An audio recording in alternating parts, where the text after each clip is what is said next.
The movie opens with a folk theater group called Bavai going to a small village in India after being hired by a local politician. The group is famous for its portrayal of the legendary story Ramayana, an epic that tells the story of a mighty hero fighting against evil forces. The politician wants to be re-elected and he plans to conquer the citizens by giving them a great show. The village is very small and rural. The theater is going to be the biggest event they have had in years, and all the citizens are excited about it. One, in particular, is more excited than most. His name's Raja, and he's a young man whose dream is to be a great actor one day. Raja is handsome enough, though he's rather plain and a bit clumsy. When he overhears that the theater group is in town, he quickly cleans himself up and leaves his flour mill workstation. He meets his friend Gamu and asks him to take him to where the group is staying. Raja tells Gamu about his desire of becoming an actor for the group. It's the first opportunity he ever had to fulfill his dream and he wants to grab it with both hands. Gamu isn't very encouraging to Raja because he thinks he doesn't have what it takes to be an actor. Raja is nice, kind-hearted, and he's good-looking in a boyish way. He lacks the personality and confidence that actors usually have. Raja is obstinate and he isn't going to give up his dream without giving it a shot.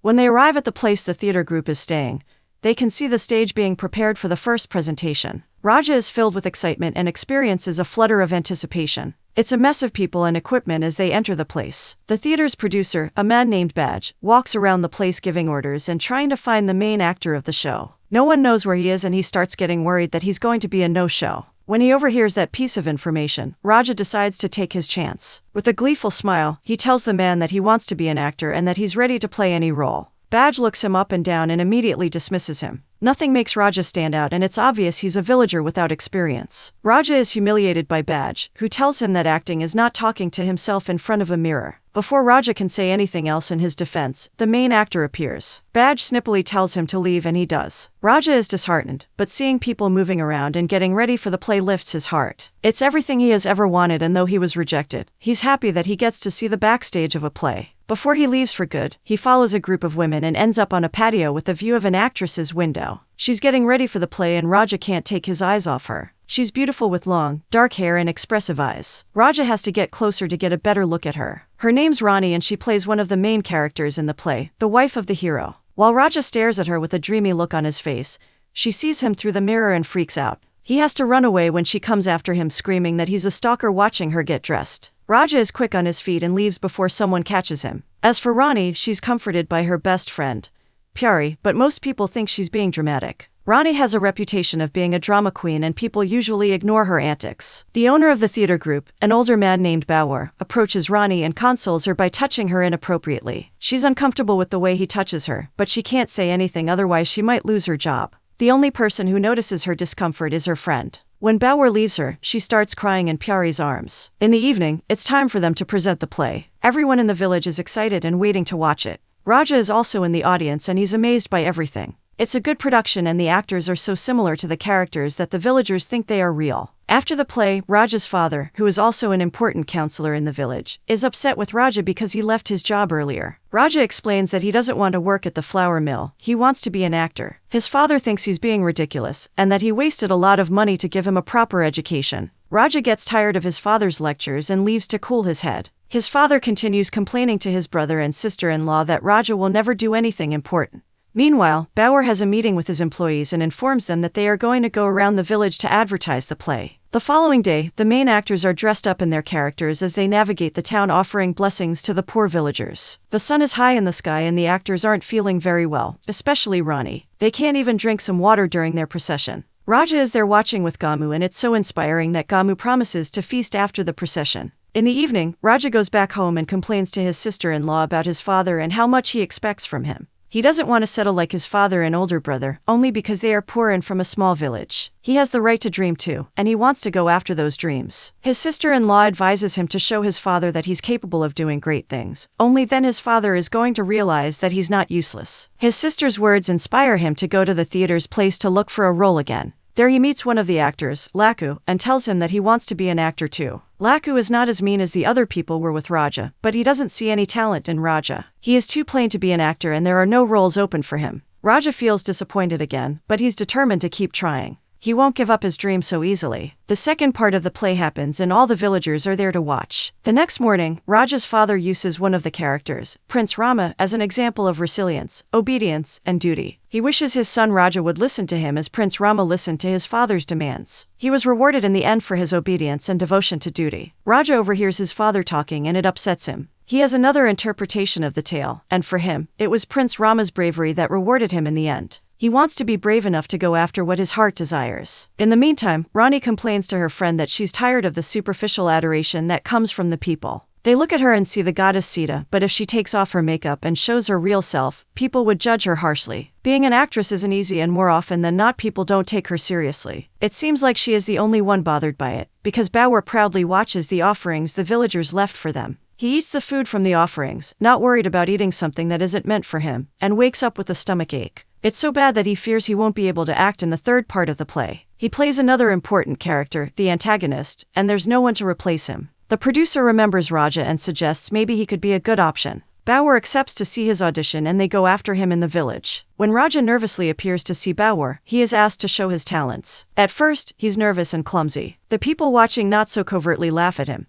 But instead of making him clam up, their mocking laughs give him strength. He says the verses of the play perfectly with a strong voice and Bauer likes him. He tells Raja that he's going to have the chance to replace him for a day. Raja couldn't be happier. Ronnie finds out that she's going to act with another actor, a local, but she doesn't know who it is. She wants to find out if the person is good enough to act with her. One of the older actresses, Urmi, tells Ronnie that she shouldn't be so conceited. One day, she is going to be old and no one will care for her anymore. Urmi knows it for a fact because she used to be Bauer's star until she got old and lost her appeal in his eyes. She's jealous of Ronnie and Bauer's obsession with her. Her biggest desire is to see the actress failing and disappointing Bauer. Ronnie doesn't care for Urmi and her opinion. She thinks she has talent enough to be a great actress someday, she just needs the chance. During the play, Raja is trembling with stage fright. He sees the villagers staring at him expectantly and gets nervous. He forgets his line and fumbles to say the words. Ronnie, who doesn't recognize him because of his makeup, tells him to be confident. Her support helps Raja and he snaps into the role as if he was born to do it. He stops fumbling and his voice gets stronger. He delivers the lines with precision and confidence. The villagers are scared of his character. When his father notices it's Raja there, he almost faints. Not only did Raja disobey him, but he's also now playing an evil character, a demon. If the villagers find out it's him playing a bad character, he's going to be chased away. Another person who isn't happy with Raja's presence is Ronnie. After a few minutes of observing the new actor, she notices he's the same man who was spying on her. When the act ends, she slaps him hard and tells Bawa that she refuses to work with him. Bava puts her in her place and replies that she's going to do what he wants her to. Otherwise, she can say goodbye to her career. Ronnie is affronted and she wants to cry that no one listens to her. When Raja goes back home, still wearing the character's makeup, his father is mad. He lectures him about his exposition and says that it's a bad idea to play an evil character. He's going to ruin himself if people find out who he is. Raja insists that he wants to be an actor and now he has a chance. He's exhilarated that he acted so well and he only wishes his father could see it too. For the second time that day, Raja is slapped, this time by his father. He's thrown out on the street and his father tells him to only come back when he's ready to go back to working at the flour mill. Raja's good mood goes down the drain and he feels tired. He walks towards the village riverbank and sits there to think about his life. While he's there, his father prays for him. Ronnie is upset with Raja's presence, and Bawa still feels stomach ache. The next day, he still can't act and they decide to call Raja back. While Ronnie complains to Pyari, her friend tells her that Raja seems like a nice man, and that maybe everything was a big misunderstanding. It makes Ronnie thoughtful and she decides to give him a second chance. Raja can't believe his incredible luck and he's even more inspired to act. He's so good at what he does that Ronnie admires him during the whole scene. The villagers get so incensed with Raja's acting that they start interacting with him, which is a first. In the end, Bawa is happy with his development and compliments him, though he thinks he's not as good as him. He tells Raja that he can stay with the company if he wants to. Raja is happy to accept, not knowing he was dealing with a dangerous man. Bawa offers Raja the position for a longer period, making sure to remind him that he's still the theater owner. It's a subtle threat that if Raja steps on Bawa's toes, he's going to regret it. When they go back to the compound, Ronnie watches as Raja leaves. She's suddenly interested in him after seeing his talent and as Pyari pointed out, he is a nice guy. Raja goes to the riverbank to think and spend the night. Ronnie goes after him and watches as he talks to himself. Raja says that he should be happy about the praise he received and not upset. The only thing he can remember is the sting of his father's slap and his disappointment. He wanted his father to see his talent and be proud of him, not ashamed. Ronnie feels bad when she overhears him talking about his father's slap and decides to apologize. Raja is startled by her sudden appearance and she explains that she couldn't sleep. They sit side by side and start talking. After hearing him talking about his father and how morose he looks, Ronnie feels a kinship with Raja. She understands what it is like to be constantly doubted and feeling like nothing they do is enough. She softly tells him that the world is a cruel place for dreamers like them, and they have to be tough and walk around with a shield. Raja sits quietly and wonders what happened to make her so fearful like that. He decides to reassure her that she doesn't need to be afraid of him. Then, he turns around and leaves her to her thoughts. The politician responsible for bringing the theater to the village proposes that Bawa joins his cause. He's going to pay, of course. The only thing he wants in return is his advertisement during the play. The next day, Raja watches Ronnie interacting with others. She looks radiant, always laughing and joking, not at all like the morose girl from the night before. He's not the only one keeping their eyes on her. Bawa is obsessed with Ronnie and he wants to take her to bed, though she's reluctant. He keeps pushing her to her limits. During dinner, he hand-feeds her and forces Raja to stay and watch. It's uncomfortable to see him impose something on Ronnie, and Raja finally understands why she said the world is cruel. She's trapped with Bawa, divided between her dreams and her integrity. Raja feels a connection with Ronnie, and it shows during the plays. Their characters are supposed to be enemies, but their chemistry is so good that people start questioning it.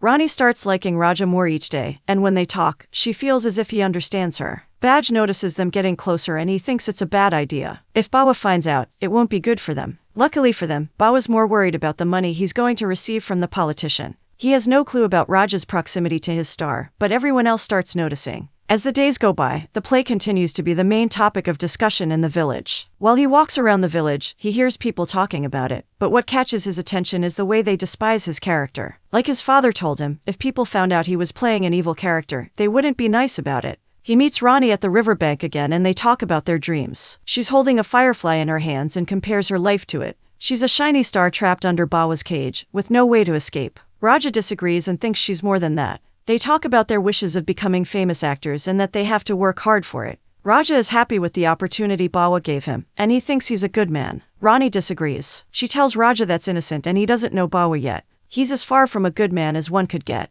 He's greedy and obsessive. Raja notices she's tense as she talks about their boss and holds her hand to offer some comfort. Ronnie's heart skips a beat at his touch. He's warm and nice, the complete opposite of Bawa. Raja's good, almost naively so. They start meeting frequently and even go out on a date without telling anyone. Their relationship develops right under Bawa's nose, and everyone notices. Badge advises them to stop their relationship before things escalate, but they don't listen to him. Ronnie only realizes the danger of her situation when she is alone with Pyari and she wonders where her lover is. At first, she pretends she doesn't know what she's talking about, but she soon finds out that everyone knows about them. It scares Ronnie because she has no idea what Bawa is going to do once he finds out. Still, she likes Raja too much to let go of him and decides to keep meeting him in secret. During the plays, it's obvious to everyone that they like each other. Ronnie keeps smiling at Raja, and it goes against her character's hatred for her enemy. Badge warns Raja again about his relationship with Ronnie, but Raja's sure they can keep it under wraps, at least until he has a plan. After the play, his brother and sister-in-law visit him for the first time. Raja is very happy. They talk about their father and wonder when Raja's going to come back home, but he doesn't want to.